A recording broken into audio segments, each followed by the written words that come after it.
ในห้องได้ห้องใส่น้ำคอนเทนเนอร์เนาะ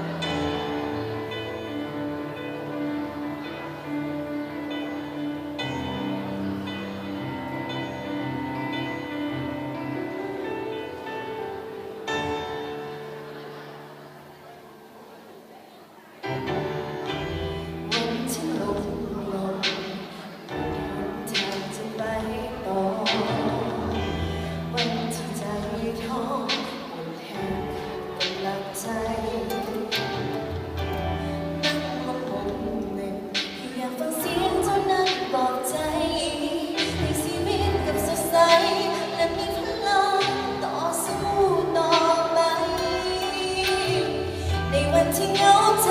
ในวันที่ทุกข์ใจยังมีเจ้านั้นก็ยังกำลังจะส่งมาบอกว่าอยู่ที่ใดอยู่สุดขอบฟ้าไกลบอกมีจะคำที่เจ้าจะปล่อยให้ใจค่อยเหงาเจ้าคือคนเดียวที่ทำให้ชีวิตมีความหมายปลายทางที่แสนไกลเจ้าคือคนเดียวที่ทำให้คอยเดินไป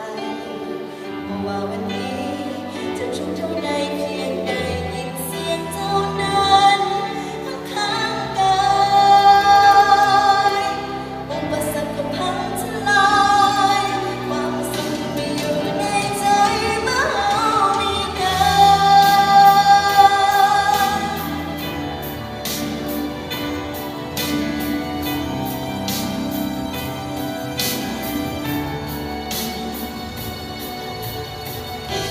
วันที่หัวใจสุขสมมีคนที่เข้า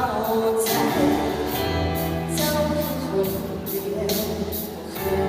กันไปไกลเพลงที่ได้ฟังอยากให้รู้ว่าเจ้าห่วงใยให้ชีวิตกับสดใสและมีพลังต่อสู้ต่อไปในวันที่เหงาใจในวันที่ทุกข์ใจยังมีเจ้านั้นไม่ให้กำลังใจเสมอบอกว่าอยู่ที่ใดอยู่สุดขอบฟ้าไกล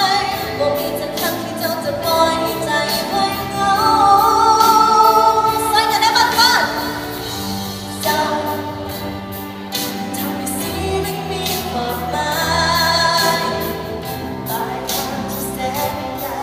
เจ้าเป็นคนที่ทำให้คอยเดินไปบอกว่าวันนี้จะทุกข์เท่าใดเพียงได้ยินเสียงเจ้านั้นข้างกา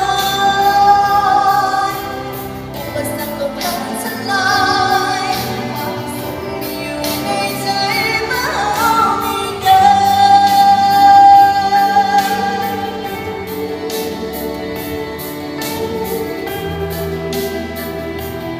ขอเสียงรวมพระบาทที่หน้าห้างอีกวันหนึ่งได้ไหมขอบใจเลยนะ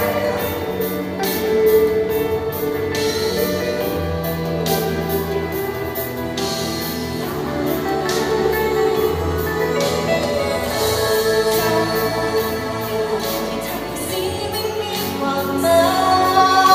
ยปลายทางที่แสนไกลเจ้าคือพลังที่ทำให้คอยเดินไปบอกว่าวันนี้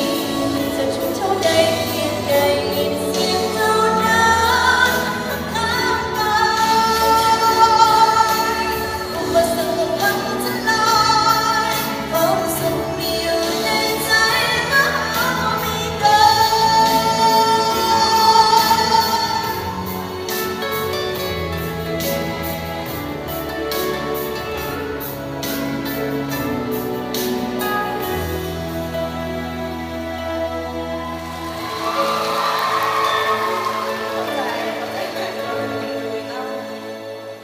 วันนี้น้ำฝนกา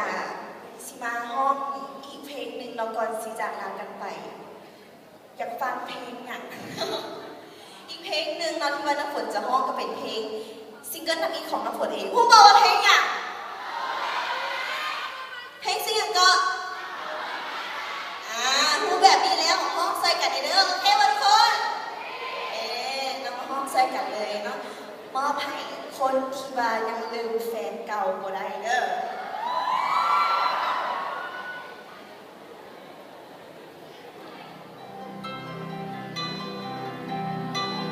ก่อนจากนั้นไปกับน้ำฝนเนาะเดี๋ยวไปเจอกับไอเจโจ้กันแล้วกันเดี๋ยวมาห้องเจอกันเนาะต้องลืมให้ได้เพราะว่าในวันนี้ต้องลืมเจ้าจากใจเก็บเครื่องของที่เจ้าเคยมอบให้เก็บดอกไม้แทนหัวใจที่ให้มา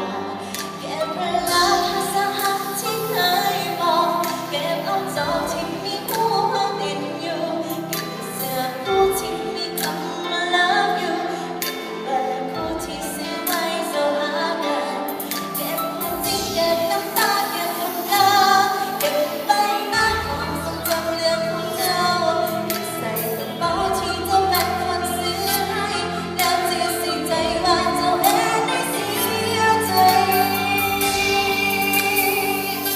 จะเก็บมันฝังไว้ในพื้นดินให้มันจมสิ้นลงไปในวันนี้ที่ลืมมาบอกหาที่เรามีความรักที่มีแต่เราอยู่ด้วยกันแต่มันก็ยังลืมเจ้าบ่ได้หรือต้องหักหัวใจออกแล้วฟังมันลงไปหรือคอยหายใจ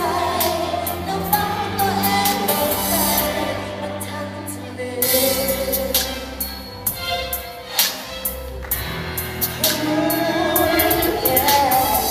เก็บภาพเก็บขนตาเก็บสอยเก็บทุกสิ่งทุกอย่างที่เห็นและต้องหาหน่อยเก็บของขวัญเก็บเสื้อผ้าตุ๊กตาน้อยเก็บทุกเมมโมรี่เก็บทุกคืนทุกจอยเก็บข้อความเก็บเล็กน้อยเอาไปฝันทุกอันที่เห็นคิดถึงเอาหน้าเป็นภาษาถึงทุกฝั่งก็ยังจำ ขอบคุณทุกคนสูงๆได้บอกเป็นดาวภาษาหักที่เคยบอกเก็บเอาจอกที่มีหูติดอยู่เก็บเสื้อคู่ที่มีคำว่า love you เก็บเบอร์คู่ที่ซื้อไว้เจ้าหากันเก็บความจริงเก็บน้ำตาเก็บน้ำเก็บใบหน้าของจำเรื่องของเราใส่กระเป๋าที่เจ้าเป็นคนซื้อให้แล้วจะเสียใจห้องสนับสนุนได้บอกมาสองสามจะเก็บ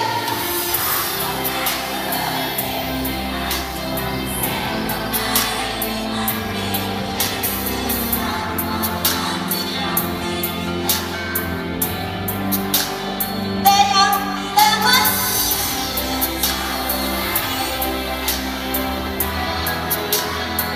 ขอบใจละลายทุกคน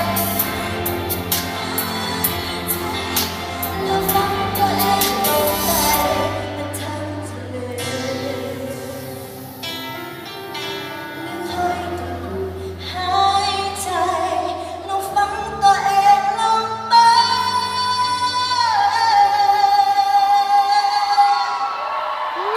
เธอจะลืม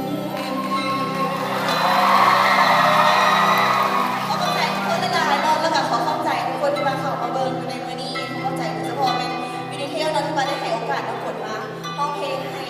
ทุกคนฟังในมื้อนี้กันแล้วกันอยู่ที่